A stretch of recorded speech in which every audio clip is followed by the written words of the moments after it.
విద్యార్థులు, గృహిణులు, సినీ రాజకీయ రంగాల వారు, ఉద్యోగస్తులు, వ్యాపారస్తులు, అలాగే విదేశాలకు వెళ్ళాలి అనుకునేటువంటి వాళ్ళు, ఆరోగ్య సమస్యలతో ఉన్నటువంటి వృద్ధులు, రైతులు, చేతి వృత్తులు చేసుకునేటువంటి వారు అందరికీ సంబంధించి ఈ యొక్క 2025 సంవత్సరంలో శని తిరోగమనము రిట్రేట్ అని అంటారు. అది జూలై 13వ తారీఖు నుండి ప్రారంభమవుతుంది. గతంలోనే ఈ యొక్క వీడియో జరిగే నాటికి ఒక ఫైర్ యాక్సిడెంట్ జరిగింది. మాస్గా పెట్రోల్ లాంటివి లేదా ఏదైనా బ్లాస్ట్ లాంటివి జరిగి మనుషులు చనిపోతారు అని నేను గతంలోనే చెప్పాను.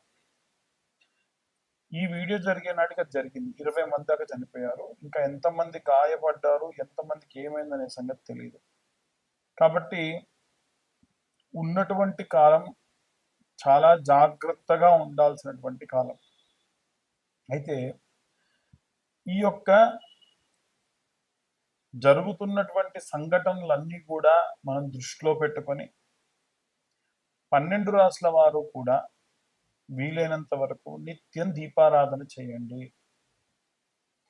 దీపారాధన ఇంట్లో ఉన్న వాళ్ళందరూ చేయాల్సిన అవసరం లేదు. ఇంట్లో ఎవరో ఒకళ్ళు ఖచ్చితంగా దీపారాధన చేయండి. దీపారాధన చేసేటప్పుడు వీలైతే నువ్వుల నూనె లేదా కొబ్బరి నూనె లేదా ఆవ నూనె, ఆముదము, నెయ్యి, ఆవు నెయ్యి, ఆవాల నూనె, విప్ప నూనె, సంపెంగ నూనె, ఇలా మనకి 8 నుంచి 9 రకాలైనటువంటి నూనెలు ఉంటాయి. ఏదైనా దేంతోనైనా మీరు దీపారాధన చేయొచ్చు. లేదండి అన్ని కొద్దిగా తీసుకొచ్చుకొని ఒక లీటర్గా జమ చేసుకొని పెట్టేసుకొని వాటితో దీపారాధన చేయండి, ఇంకా మంచిది. మీరు నువ్వుల నూనెతో దీపారాధన చేసేటప్పుడు వీలైతే, ఎందుకంటే శని రిట్రేట్ అవుతున్నాడు కాబట్టి నువ్వుల నూనెలో కాస్త బాండీలో పోసుకొని ఒరిజినల్ నువ్వుల నూనె మనకి ఇదయం కంపెనీ వాళ్ళది కానీ ఇంకా ఏదైనా సరే అంబటి సుబ్బన్న ఏఎస్ బ్రాండ్ లాంటి వాళ్ళది కానీ వస్తుంది. అలాంటి నువ్వుల నూనె తెచ్చుకొని దాంట్లో కర్పూరం వేయండి. సన్న సెగ మీద పెట్టి కర్పూరం పొడి చేసి వేయండి. పచ్చకర్పూరం ఉంటే ఇంకా మంచిది. ఒకసారిలా తిప్పేసుకుంటే కొద్దిగా వేడైన నూనెలో ఆ కర్పూరం కలిసిపోగానే బాటిల్లో పోసుకొని ప్యాక్ చేసుకోండి.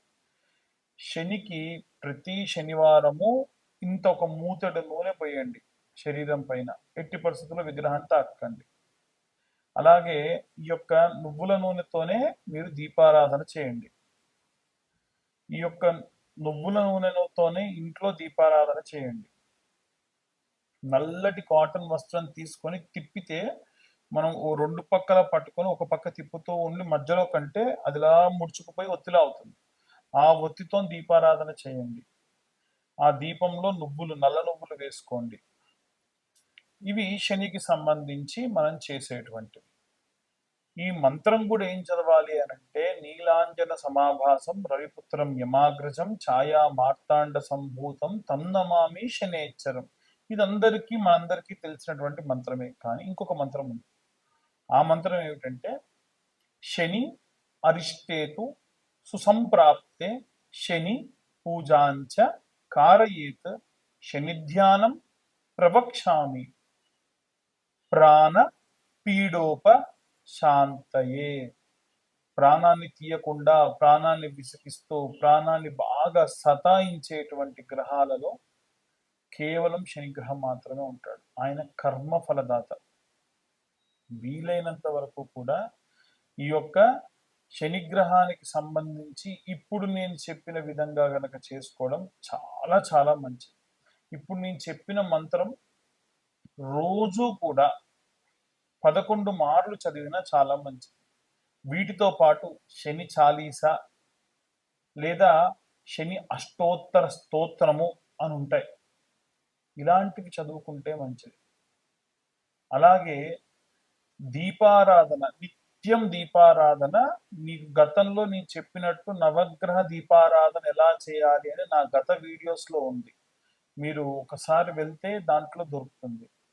మేము చెప్పేటప్పుడు మా యొక్క వీడియో మీ దాకా రావడానికి మా ఛానల్ వాళ్ళు ఏవైనా థంబ్నెయిల్స్ వేయొచ్చు. అది ఎట్టి పరిస్థితుల్లో ఎవరిని బాధపరిచేటువంటిది కాదు. మీరు ఈ వీడియో చూడాలనేది మా యొక్క ఉద్దేశం.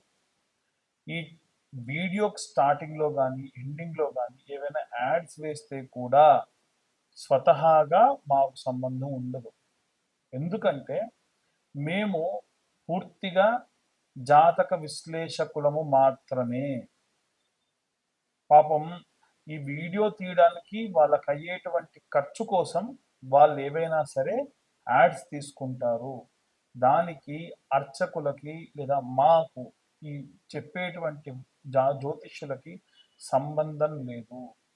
చాలామంది వ్యక్తిగతంగా దూషిస్తున్నారు ఫోన్ చేసి, అన్యదా భావించరాదు. మీరు మమ్మల్ని తిట్టినా మా తప్పు లేనప్పుడు తిడితే అది మీకే వస్తుంది. వీలైనంత వరకు నలుగురు బాగుండాలి, అందులో నేనుండాలి అని కోరుకుంటూ ఉంటాం. కాబట్టి ఇవాళ రేపు కరుంగలి మాల ట్రెండ్ అయిపోయిందండి. జ్వాలాముఖి మాల అనేటువంటి మాలలు వస్తున్నాయి. ఈ మాల గురించి చెప్తారా అని అడుగుతూ ఉన్నారు. జ్వాలాముఖి మాల అంటే మనకి లావా వచ్చినప్పుడు అది పొంగి రాళ్లపై పడి చల్లారిన తర్వాతకి ఆ రాళ్ళన్నీ కూడా నల్లగా బొక్కలు పడిపోయిన రాళ్ళలాగా తయారవుతాయి. అలాంటి జ్వాలాముఖి మాలలు మన దగ్గర కూడా ఉన్నాయి. ప్రత్యేకంగా బెంగళూరు నుంచి, తమిళనాడు నుంచి ఈ యొక్క మాలలు తెప్పిస్తున్నాం. ఆసక్తి కలవారు ఎవరైనా సరే కింద ఉన్న నెంబర్కు కాంటాక్ట్ చేయొచ్చు. ఇవి పూర్తిగా కేవలం మన ఛానల్ వాళ్ళకు మాత్రమే 1116లకు ఇస్తున్నాం. ఏమిటి తేడా కరుంగలి మాలకి జ్వాలాముఖి మాలకి అని అడుగుతూ ఉన్నారు. కరుంగలి మాల నియమాలు ఉంటాయి. అది వేసుకొని పడుకోకూడదు, అది వేసుకొని మైథునం చేయొద్దు. మైథునం అంటే భార్యాభర్తలు కలవద్దు. అది వేసుకొని మాంసం తినొద్దు, అది వేసుకొని మందు తాగొద్దు, అది వేసుకొని మలమూత్ర విసర్జన చేయొద్దు అని. ఈ యొక్క జ్వాలాముఖి మాలకు అలాంటి నియమాలు లేవు. కేవలం మలమూత్ర విసర్జన చేయొద్దు అంతే తప్ప ఎప్పుడు వేసుకోవచ్చు. అది ఎందుకు అంటే ఎవరైనా బాణామతి చేశారు, ఎవరైనా చెల్లంగి లాంటివి చేశారు, ఎవరైనా చెదురుబాటు చేశారు, ఎవరైనా సరే చాతబడి చేశారు, ఎవరైనా గాలి ధూళి ఉంటే అలాంటివి ఏవైనా సరే వస్తున్నాయి, ఎవరైనా పరయంత్ర పరమంత్ర పరతంత్ర పరంగా ఉన్నటువంటివి ఏవైనా చేసి ఉన్నారు, ఇలాంటివి పోవాలి అంటే ఈ యొక్క జ్వాలాముఖి మాల సహాయపడుతుంది. మేము చెప్పేటువంటి జ్యోతిష్యపరమైనటువంటివన్నీ కూడా గోచార రీత్యా చెబుతున్నాము. ఎవ్వరికి కూడా పర్సనల్గా పుచ్చి మీకు ఇదే జరుగుతుంది అని చెప్పము. అలా మీకు మీ పర్సనల్ జాతకంలో మీకు ఏమేం కావాలనుకున్నా సరే మీ పేరు, date of birth, time, place ఉంటే కింద ఉన్న నెంబర్కి వాట్సాప్ చేయండి. 2025 రూపాయలు తీసుకొని 3 గంటలు కష్టపడి మీకు 60 నుండి 70 పేజీల్లో జాతకం అందిస్తాం. ఆసక్తి కలవారు కింద ఉన్న నెంబర్కి కాంటాక్ట్ చేయొచ్చు. సర్వే జనా సుఖినో భవంతు. స్వస్తి. శ్రీమాత్రే నమః. శ్రీ గురుభ్యో నమః. తదుపరి కర్కాటక రాశి. కర్కాటక రాశి వారికి సంబంధించి కర్కాటకంలో బుధ గ్రహ యొక్క సంచారం జూలైలో జరిగేటువంటి శని తిరోగమనం రిట్రీట్ అనేటువంటి సమయంలో ఈ యొక్క కర్కాటకంలో బుధగ్రహ సంచారం ఉంది. ద్వితీయ స్థానం నందు కుజకేతువుల యొక్క కలయిక ఉంది. ఎప్పుడైతే శని వక్రంలోకి వచ్చేయడం కానీ లేదా శని తన స్వక్షేత్రమైనటువంటి కుంభంలోకి రావడం కానీ రిట్రీట్ అవ్వడం కానీ జరిగినప్పుడు విశేషమైనటువంటి సత్ఫలితాలు పొందవచ్చు. ముఖ్యంగా ఈ యొక్క కర్కాటక రాశి వారికి సంబంధించి ఈ యొక్క 12వ, ఏకాదశ, దశమ స్థానాల వరకు కూడా బాగానే ఉంది. కానీ ఎప్పుడైతే నవమ స్థానం నుండి అష్టమ స్థానానికి వస్తుందో అప్పుడు కర్కాటక రాశి వారికి సంబంధించి 8వ ఇంట శనిని వీరు వీక్షించడం జరుగుతుంది. కాబట్టి ఏదైనా సరే అష్టమ శని దోషములు సంభవించే అవకాశం ఉంది. వీలైనంత వరకు కూడా కర్కాటక రాశి వారు చాలా జాగ్రత్తగా ఉండాలి. ఆపరేషన్స్ లేదా ఏదైనా ప్రయాణం చేసేటప్పుడు ప్రమాదం కలగడం ఇలాంటి ఇబ్బందులు కలుగుతూ ఉంటాయి. కుజుడు మంచి సత్ఫలితాలు ఇస్తాడు కాబట్టి భూమికి సంబంధించిన లావాదేవీలు, భూమికి సంబంధించి ఏవైనా సరే కొట్లాట్లు, గొడవల నుండి బయటపడతారు. అమ్మాలనుకున్నటువంటి భూమిని కూడా అమ్మడం జరుగుతుంది. అలాగే ఈ రాశిలో ఉన్నటువంటి వారికి ప్రత్యేకమైనటువంటి సత్ఫలితాలు ద్వితీయార్థంలోనే కనిపిస్తూ ఉన్నాయి. ప్రథమార్థంలో వీరికి శని రిట్రేట్ అవ్వడం మూలాన చాలా ఇబ్బందికరమైనటువంటి వాతావరణం కనిపిస్తూ ఉంది. వీలైనంత వరకు కూడా ఏవైనా సర్జరీస్ ఉంటే ఈ యొక్క 4 నెలల్లో కాకుండా 4 నెలలు పోస్ట్‌పోన్ చేసేటువంటి ప్రయత్నం చేయండి.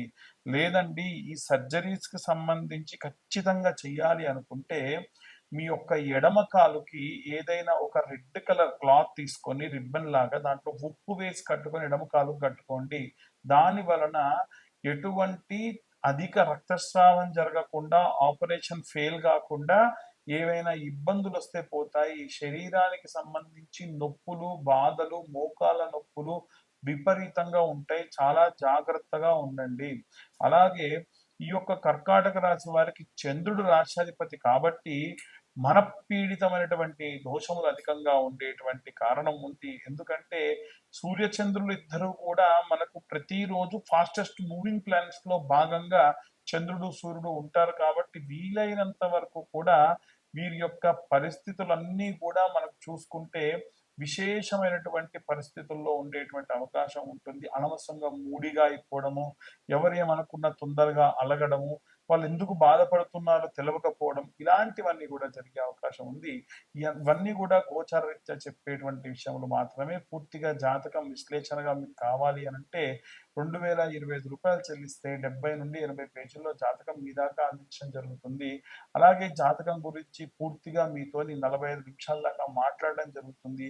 గతంలో ఏం జరిగాయో చెప్పి, ముందేం జరగబోతుందో చెప్పి, ప్రస్తుత పరిస్థితుల్లో మీరు ఎలాంటి రెమెడీస్ పాటించాలనే విషయాన్ని కూడా మీ దాకా చెప్పడం జరుగుతుంది. అన్ని వర్గాల వారికి సంబంధించి ఎలాంటి రెమెడీస్ తీసుకోవాలి, ఎలాంటి మంత్రపుటనం చేయాలనే విషయాన్ని ఇప్పుడు మనం తెలుసుకుందాం.